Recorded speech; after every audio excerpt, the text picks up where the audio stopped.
US housing market both better and worse than before the financial crisis.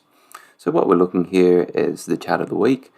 We've got a chart here showing the combined valuation signal for US housing market. So that's combining the price to income ratio and the price to rent valuation ratio. And obviously the higher it is, the more expensive the market is, and vice versa.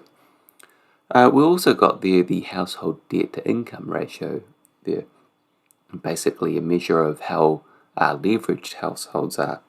So yeah, as I mentioned there, on the one hand, debt to income ratios have come down a lot, meaning less leverage and therefore less likelihood of negative equity, defaults, credit stress, and the kinds of systematic risk or systemic risk to the banking system that triggered off the financial crisis.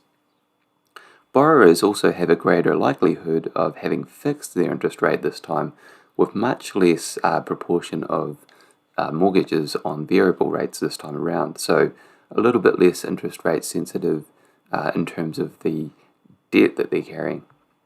However, housing markets are still very and just mathematically, logically linked to interest rates. House purchasing power goes down as rates go up. Regardless of mortgage stress, this mathematical fact naturally acts as a sinking lid on house prices. And so this is particularly interesting when you realize the US housing market valuations have surpassed the extremes of the subprime bubble.